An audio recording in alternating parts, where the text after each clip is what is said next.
Greetings fellow snowflakes and welcome to Rocktober, where I will be making videos about rock and metal, pretty much only.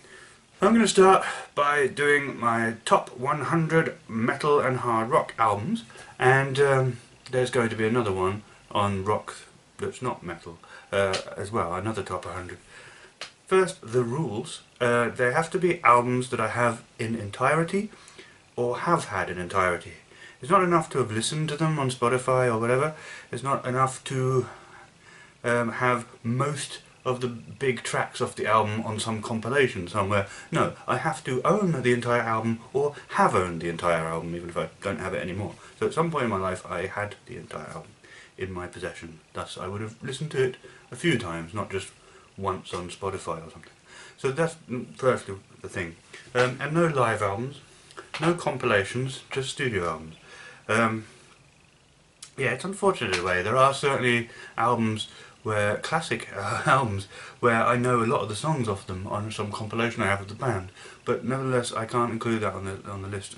The other thing I'd like to say is this is not, this is not the consensus opinion on what the best metal albums are. This is not what the most popular metal albums are, or the most defining and important, significant, historically significant metal albums ever or anything. These are my favourite metal albums. So the order and indeed what includes on it is what is included on this list is restricted firstly by whether I've actually ever owned the album in entirety, and it's also what order things end up on this list and what is included on this list is also influenced by what I personally enjoy listening to the most.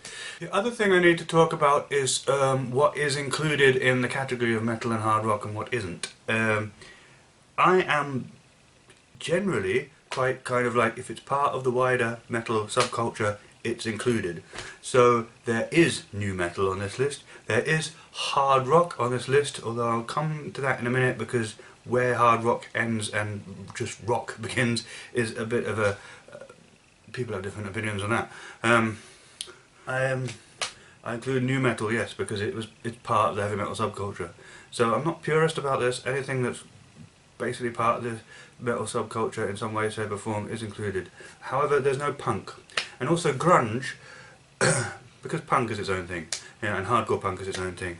Grindcore could in theory be included, but I don't think is. Grunge is a weird one. I've included two of the big grunge bands on this list, Soundgarden and Alice in Chains, but Nirvana, Pearl Jam, Mudhoney, they would count in the rock list. Grunge is a bit funny like that. Similarly with industrial metal, a lot of it is metal and is included here, like Ministry and Rammstein and stuff, but Nine Inch Nails, I think I put them on the rock list. Hard rock, yes. Where does hard rock end and rock begin? Well, I'm not including Jimi Hendrix or The Who or Queen. They would all be on the rock list. It's kind of Zeppelin, Aerosmith, AC/DC, Kiss, Alice Cooper, sort of Guns N' Roses, Def Leppard, Bon Jovi in theory, though I've never actually owned any albums of his, so he's not actually on the list. But yeah, stuff that was kind of viewed at the time as part of metal, and sort of sneered at by mainstream music fans as a result. It is basically what it is, rather than just bands that do have mainstream populist appeal and not so associated with metal subculture specifically, but might have a hard enough sound that they've influenced metal or been influenced by metal. Yeah, no, not really. Just stuff that was definitely viewed at the time as part of this metal subculture that, let's face it, the mainstream society at the time kind of sneered at as well. So I hope that kind of, it's a bit confusing, but I hope that explains what is and what is not included in metal and hard rock. With all of that housekeeping done with, let's get on with the actual list. So at number 100, Slayer, Hell Awaits. Yes, Slayer. This is the second Slayer album, released in 1985, and really for me it's where Slayer begin to find their sound. It's a classic album in the thrash metal subgenre, absolutely classic, an essential album for a Slayer fan to own at some point, or at least own the title track from the album. And you know, an intense, dark sound. It's Slayer, so of course it's awesome. So why is it so low on the list?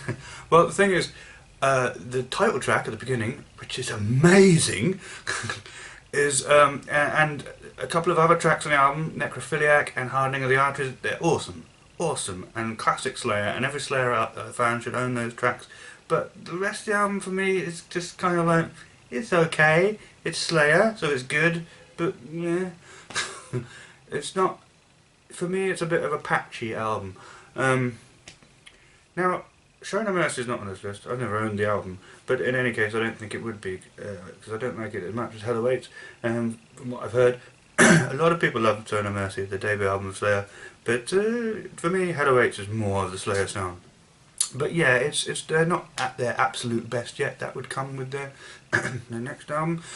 But Hell Awaits is a good album, and the opening title track. Oh my god, I love that fucking song. From the creepy fucking beginning to the fucking slow plodding, kind of relentless kind of plodding, kind of really intense, atmospherically satisfying thing that goes on for ages at the beginning. Where, given the lyrics of the song, to do with, when they do come in later, to do with to get the one called Lord, and I think it mentions crucifixion in the lyrics somewhere. I do imagine that this is Jesus going up the hill with the cross on his back. Anyway, so I sort of have a Calvary association a little bit with this track. It's an amazing track, and you got that plodding build up, and then it's like fucking the song proper comes in, and with amazing lyrics, to be honest, and the whole thing is just epic and dark and exciting. And this track is a classic. Every Slayer fan should have this track. The album as a whole, though, it's a bit, some of it's awesome, some of it's just kind of average, so that's why I think it's so low on this list. But the track, Hell Awaits, wow. Number 99 is Slowly We Rot. I have it here, the cover art. Slowly We Rot by Obituary, which is a really good death metal album. Released in 1989, it's Obituary's first album. It is a really good album. I mean, it's really exciting. It's one of those albums actually where I forget that I like it until I play it, and then I go, wow, this is fucking awesome. It's very energetic, very exciting death metal. I prefer Cause of Death, the second album, but Slowly We Rot is a good Obituary album. I suppose some of the songs do actually excite me when I'm listening to them, but I never remember which ones they are. It's a really strange album in that it has an amnesiac effect on me. I listen to it, I love it when I'm listening to it.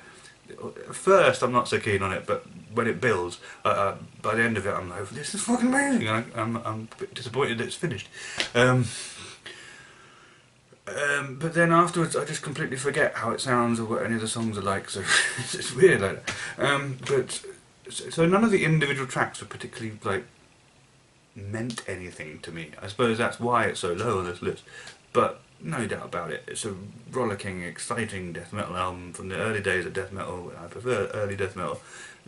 Number 98 is Slipknot, the debut album. Slipknot, yes, some people argue that they're not actually new metal. I kind of think if you're including sort of rapping and sort of turntable-ish shit in there, then it counts as new metal, but whatever. But yeah, a band who is loosely associated with new metal had to come on here somewhere. In fact, there are another couple of bands that are new metal, which everyone agrees are new metal, higher up on the list, actually. And I know, this is brilliant, and I know that Slipknot deserve a lot more respect than those other two bands in general, and I agree with that, but it's the only Slipknot album I own. It's their debut album. It's released in 1999, and it's brilliant. I mean, it's a great album. It's got a lot of intensity, a lot of weird, creepy, subliminally unnerving stuff in there somehow. I can't explain properly. A lot of punchy, angry songs, which some of which have actually resonated with me very powerfully. Weirdly enough, with regards to a time in my life where I was confused about my sexuality. Weirdly enough, I relate a lot of the song lyrics to that thing, which is odd. But yeah, Slipknot, great album. And like I said, I don't know why it's so low on the list, except that other things were higher. Tracks I love off this album include Spit It Out, Me Inside, Prosthetics and Diluted. So there you are. They're some of my favourite tracks off the album, Slipknot's debut album. At number 97, it's Killswitch Engage as Daylight Dies. The only metalcore album on the list is Killswitch Engage's As Daylight Dies. Obviously End of Heartache, their 2003 I think album, is their most famous, I suppose, or the one that put them on the map and made them really popular in the mid-noughties, which is when metalcore was the big thing. I actually like their next album, I think it's their next album after that one, As Daylight Dies. It happens to be, As Daylight Dies happens to be the album of theirs that I have, not End of Heartache. So for whatever reason, I went to that one when I wanted to say, hey, I wonder what this metalcore stuff is all about. I'll check out Killswitch Engage. For some reason, I went for As Daylight Dies, and I love it. There's a song on there called Into the Arms of Sorrow or something, which is just awesome. It's because it's one of those metal songs that really articulates and expresses depression. What it's like to be in a depression. And I mean, this was, at the time I got into this album, I had recently clawed my way out of a depression, a depressive period. I was always prone to depression before I was on hormones, but I had recently been in a particularly bad depression and recently clawed my way out of it. And so this song really resonated with me. Into the Arms of Sorrow, that's what it's called. And there's another favourite song on there is Unbroken, which I love to growl along to. And then there's another couple of good tracks on there. Break the Silence. And it gave positive lyrics as a whole, actually. Generally speaking, I find it's quite healing to listen to Killswitch Engage, because they take the pain and agony, but then they come to positive affirmative stuff from out of the pain and agony, and I find them actually a very healing band to listen to in a way. I mean, it's not my usual style of metalcore, to be honest, it's not, but I do like the half-speed breakdown, the pummeling kind of thing, and get into that. I like that. I do like the melodic vocals, but the raw growling vocals, it's kind of cool. Their melodies, Killswitch Engage's melodies, when they're doing melodic vocals, they really do pull at my heartstrings, you know. So I do like Killswitch Engage, actually. I'm not a big metalcore fan. I don't usually listen to metalcore, but I like Killswitch Engage, and that's the album of theirs I own, so that's the one that's on the list. Number 96, Ozzy Osbourne, The Ultimate Sin. Ozzy. Most of his albums are actually in the bottom fifth of this top 100, with one exception, which is higher up. So we're going to get a few of them in this particular instalment. Ozzy Osbourne, The Ultimate Sin, yes. Probably the least good of his 80s albums, but I had it on cassette back in the day. Unfortunately don't have it at the moment, but yeah, it made an impression on me and I really enjoyed it. It's Ozzy Osbourne, what's not to like? The title track at the beginning, love it. The second track, I believe, is called Secret Loser. It's going off memory here because I don't have the album with me. I don't have the album at the moment, but I used to on cassette. But yeah, Secret Loser, I think the second track was called. That was good. Obviously, it's got the big kind of epic ballad-esque thing that is Killer of Giants, which is about this was the time of the Cold War. There's a lot of lyrics on here about the Cold War, interestingly enough. But yeah, Killer of Giants is about the superpowers and their nuclear weapons and stuff. What else on there? Shot in the Dark, of course, at the end, everyone knows that one. There's an awesome track called, what's the one I was think of bullies? Fool Like You. But a fool like you, that's true. Yeah, that song, which I was always like to bullies at school, but for me. But yeah, I like this album. It's a good album. Ultimate Sin. Yeah, it's not as good as some of his other 80s output, but it is a good album, and I do like it. 95 is Venom, Black Metal. The classic 1982 album that gave a whole subgenre of metal its name, black metal, which was influential on black metal, although it is not actually black metal, and was influential on thrash metal, and might be thrash metal. Venom are a weird band. They're very dark, darker than anything else was at the time, more extreme than anything else was at the time. But they do sound, in comparison to stuff that's come later, very new wave of British heavy metal. More so on their debut than on this one, but still. They do sound a bit new wave of British heavy metal, but they were a lot darker and edgier than new wave of British heavy metal. The band themselves have said that they don't actually feel that they were part of that movement. They are punkier and darker. It is Black Sabbath meets Motorhead, and then pushed to a satanic extreme in the lyrical content, but also in the sound of the music. It was highly influential on both black metal and thrash metal. Arguably they sort of started the sound of thrash metal, and that does seem to be the case. My favourite track off this is Countess Bathory, which I love to roar, growl along to. It's very catchy and very fun, but very thrash metal and proto extreme metal really. But you know, the whole album's a classic. When I'm in the mood for it, I'm not always in the mood for it, but when I am, I like it a lot more than the debut, Welcome to Hell. I downloaded that and found I didn't really connect with it at all. But Black Metal is a good album, and I like pretty much all of it. Even Teacher's Pet, which is the silly throwaway track on there. But yeah, awesome. Venom. I mean, this is a classic album. Every death metal fan, every thrash metal fan, every black metal fan needs to own a copy, really. It's so historically important, and it's not bad, you know. I mean, they're not great, but it's not bad. And Countess Bathory is awesome. I love that. But Venom, yeah. Number 94, Anthrax, Spreading the Disease. It's the second album by Anthrax, 1985, Spreading the Disease. And I like Anthrax. I actually tend to like them more than Megadeth on the whole, although Holy Wars is of course better than anything Anthrax did. There's no doubting the sheer awesomeness of that track. But I tend overall, in general, listening to their content in general, prefer Anthrax to Megadeth, which is one of my many not the usual opinions that I have about metal. But why be like everyone else? You know, I actually prefer Anthrax in many ways. I like their socially conscious lyrics. I like the fact that they don't treat themselves too seriously. I like the fact that when they thrash fucking hard, actually. And they're just kind of cool and edgy and punky, and I like that. I know they're seen as kind of clowns or jokesters within the thrash thing, but they're really not. They have socially conscious lyrics, they have a punky attitude, and they can thrash fucking hard when they want to. So I like Anthrax, actually.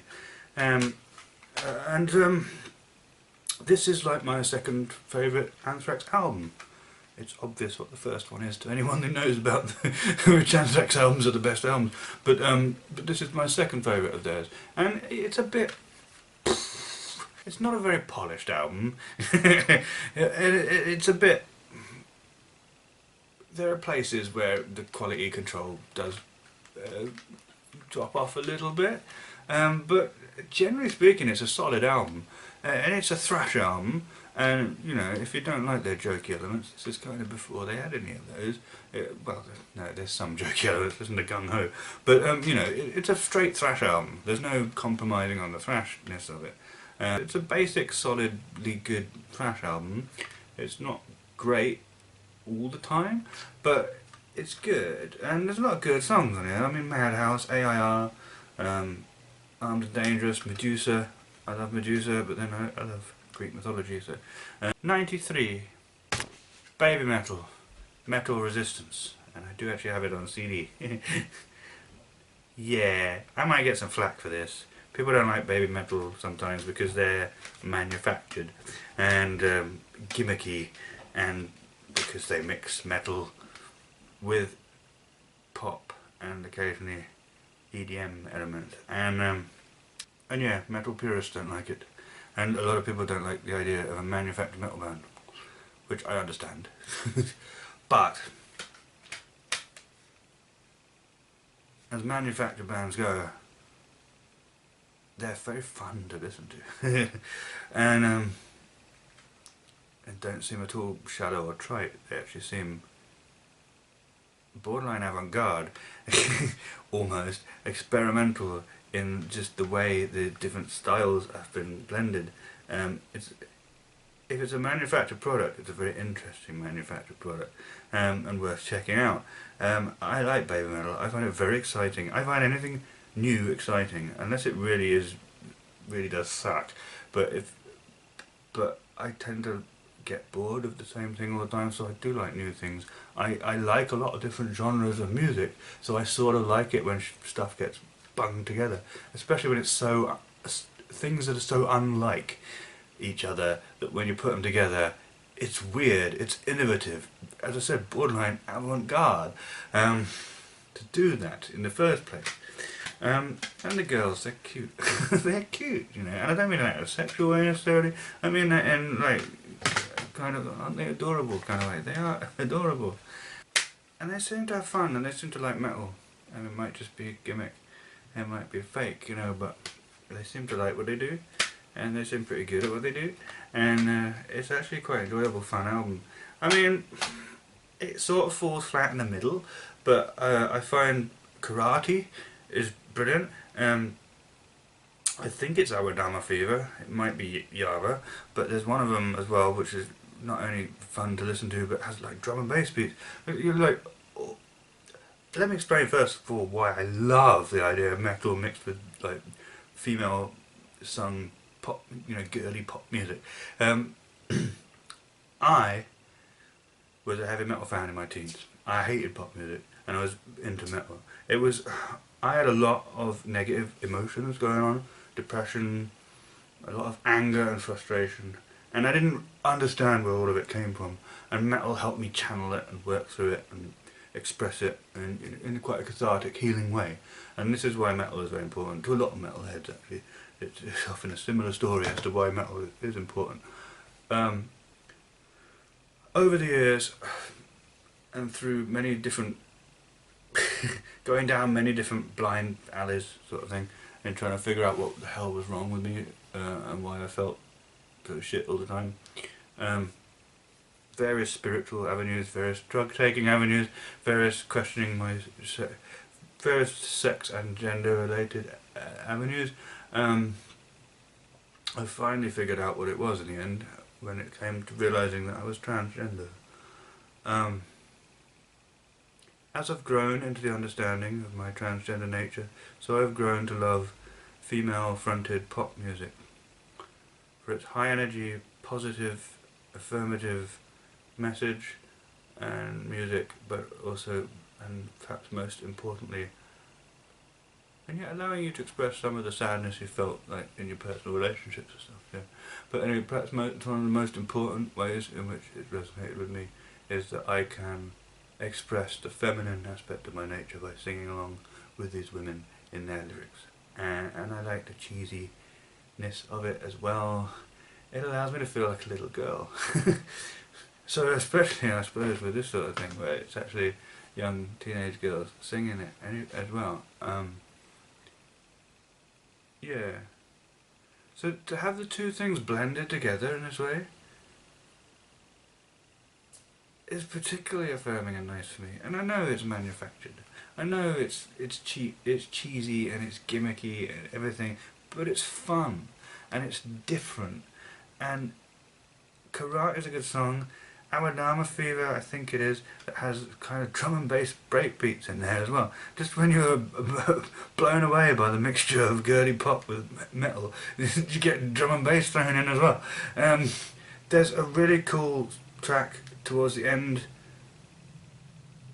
I think it's Tales of the Destinies, which is actually very progressive and weird and Dream Theater-esque as well, and that's awesome as well. And then the one at the end, although it's completely 100% just like pop, that song, it is, although you could say there's power metal elements in there as well, it's so transcendently uplifting, that song at the end, and by which time you feel like you've been on a journey and you've achieved some kind of higher level of healing and redemption or something, because it's one of them songs that makes you feel that way. So the album as a whole, I think it's fun, I think it's experimental and interesting, I think it's weird and different, and I don't care how gimmicky and cheesy and manufactured they are. Or your metal purist attitude that that's somehow an insult to metal. Bollocks. I like Babymetal. It does fall flat a little bit in the middle with some good but average tracks and one particularly annoying track which I think is Metataro. I don't think everyone says that about that. But on the whole, it's a good, well, it's a decent album that's fun, even though it's not perhaps as credible as anything else on this list. Number 92, Black Sabbath, Sabotage. Of course, Black Sabbath on this list. Of course, all of their first 6 albums, plus Heaven and Hell, are on this list. And seemingly something had to be lowest out of the Black Sabbath albums, and it seems to have been Sabotage. Whoops. It seems to be Sabotage. So, yeah, Sabotage by Black Sabbath. I mean, this is 1975. It's the last of their classic run of their first 6 albums. You could say it's when they're starting to go a little too far into the progressive thing and not quite as intense and dark as they were. But having said that, it does contain but 2 really of their most intense tracks. Symptom of the Universe has pretty much a thrash metal, well, proto thrash metal riff to it, and it's brilliant. It goes all soft and thingy at the end. It's, weirdly enough, it's a love song. It's a love song to this really heavy, intense music, which shouldn't work, but somehow is just awesome. And Megalomania, which is like very progressive, very epic, but by God, it's intense. It's an intense, disorienting journey of awesomeness. Those are really the highlights of the album, Symptom of the Universe and Megalomania. But there's also the Writ at the end, which is pretty epic and amazing in its own right, and very angry. They were angry at their management at this time, and that's what the Writ's about. And there's the rest of the album. It's okay. Hole in the Sky is okay. Don't Start Too Late, a little acousticy thing. Interlude bridging Hole in the Sky to Symptom of the Universe, but I like it. Thrill of It All is kind of okay. Super Tsar is kind of okay. Am I Going Insane is kind of cheesy and weird and silly, but I like it. So I like the whole album really, but yeah, I suppose it's just not as much as the other classic Sabbath albums. Number 91 is Bonded by Blood by Exodus. Another classic thrash metal album from the mid-80s. 1985, Exodus is Bonded by Blood. It's the debut album by Exodus. Exodus, often at the time, people talk about Testament now a lot, but at the time often you get people saying they should be like the 5th one of the big 4. Yeah, this is the album with Paul Bailoff in it, whose vocal style is not everyone likes it, but he is a force of nature, to be honest, really. Crazy guy. And a kind of a legend in his own way. I mean, yeah, this is a violent, aggressive album, a lesson in violence, as it will, really as well.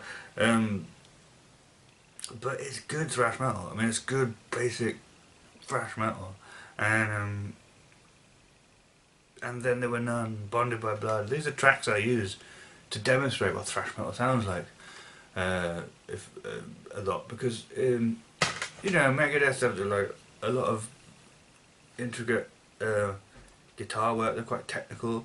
Anthrax are quite, you know, socially conscious and punky. Metallica are quite progressive in a way, and a lot more mainstream. Slayer push things a lot darker, has these German bands, Creator and stuff, you know. Overkill have that squeaky high pitched vocal, which is, you know, most thrash bands, they're all over the place. It's like, what do you use as a the most typical example of thrash you can do? This is what thrash is. And I always turn to Exodus, because it's there, it's right in the middle of the genre, it's doing all the thrash things, in the most typical way possible, but that doesn't mean it's boring. No, Exodus are really exciting, aggressive band to listen to. I like this album a lot. Where's the cover on it? I like this album a lot. And yeah. Exodus, Bonded by Blood. It's a classic thrash metal album. I mean, once you've finished getting all the big 80s albums by Metallica, Slayer, Anthrax, Megadeth, your next step with exploring thrash would be to get Bonded by Blood by Exodus, because it's that classic and that essential within the genre.